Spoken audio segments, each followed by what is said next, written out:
Assalamualaikum warahmatullahi wabarakatuh. Perkenalkan, nama saya Ranos dengan NIM A1C223077, kelas C Universitas Megariski Makassar. Baik, di sini saya akan menjelaskan materi yang berkaitan dengan wawasan Nusantara sebagai geopolitik Indonesia. Pengertian wawasan Nusantara. Wawasan Nusantara berasal dari kata wawas yang berarti pandangan, tinjauan atau penglihatan indrawi. Akar kata ini memberikan kata wawasan yang berarti cara pandang, cara tinjauan atau cara melihat. Sedangkan istilah Nusantara berasal dari kata nusa yang berarti pulau-pulau dan kata antara yang berarti diapit di antara dua hal. Istilah Nusantara dipakai untuk menggambarkan kesatuan wilayah pemerintah dan gagasan pulau-pulau Indonesia yang terletak di antara Samudra Pasifik dan Samudra Hindia dan di antara benua Asia dan benua Australia. Sedangkan pengertian wawasan Nusantara menurut para ahli, yang pertama, menurut Prof. Dr. Wan Usman, wawasan Nusantara adalah cara pandang bangsa Indonesia mengenai diri dan tanah airnya sebagai negara kepulauan dengan semua aspek kehidupan yang beragam. Terus yang kedua, menurut Kerja Lemhanas 1999, wawasan Nusantara adalah cara pandang dan sikap bangsa Indonesia mengenai diri dan lingkungannya yang beragam dengan bernilai strategis dengan mengutamakan persatuan dan kesatuan bangsa dan kesatuan wilayah dalam pendidikan kewarganegaraan.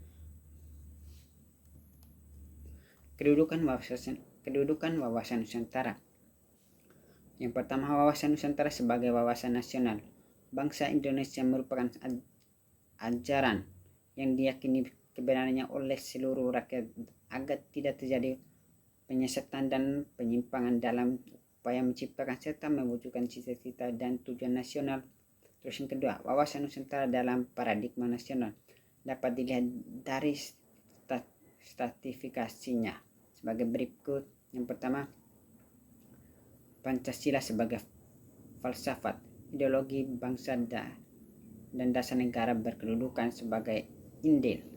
Terus yang kedua, Undang-Undang Dasar 1945 sebagai landasan konstitusi negara berkedudukan sebagai konstitusional.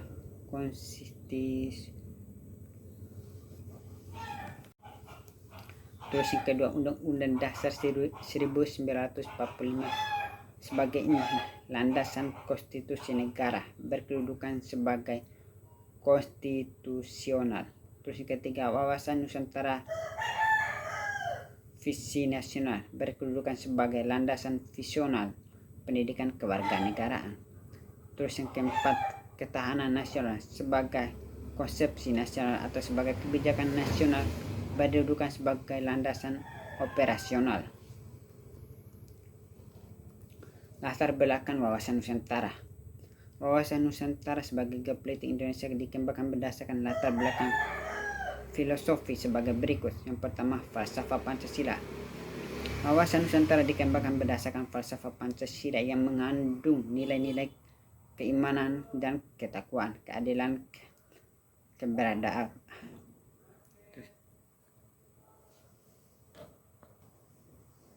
Latar belakang wawasan Nusantara.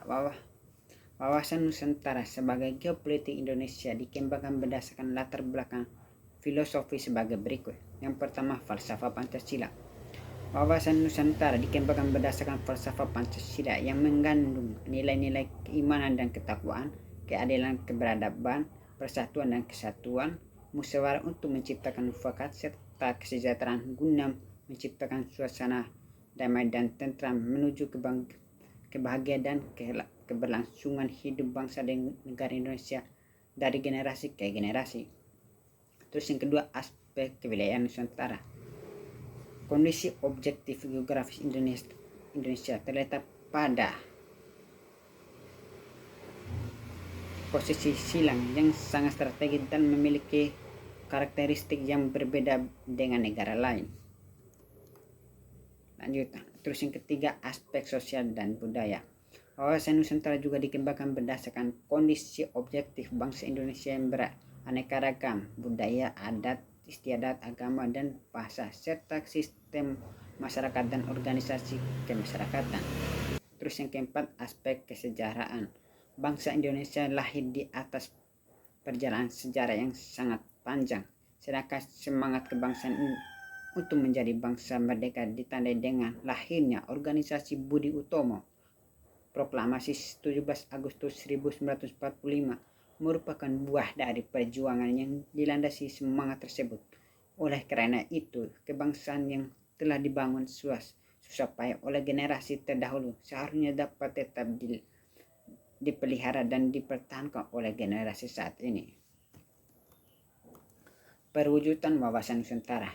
Yang pertama, implementasi dalam kehidupan politik adalah menciptakan iklim penyelenggaraan negara yang sehat dan dinamis, mewujudkan pemerintah yang kuat, aspiratif, dipercaya. Terus yang kedua, implementasi dalam kehidupan ekonomi adalah menciptakan tanah ekonomi yang benar-benar menjamin pemenuhan dan peningkatan kesejahteraan dan kemakmuran rakyat serta merata dan adil. Terus yang ketiga, implementasi dalam kehidupan sosial budaya adalah menciptakan sikap batinial dan lahirial yang mengakui, menerima, dan menghormati segala bentuk perbedaan sebagai kenyataan yang hidup di sekitaran dan merupakan karunia Sang Pencipta. Terus yang keempat, implementasi dalam kehidupan pertahanan dan keamanan adalah menumbuhkan kesadaran cinta tanah air dan membentuk sikap bela negara pada setiap warga negara Indonesia. Terus otonomi daerah. Istilah otonomi daerah berasal dari bahasa Yunani, kata autos yang berarti sendiri dan kata namos yang berarti undang-undang atau aturan.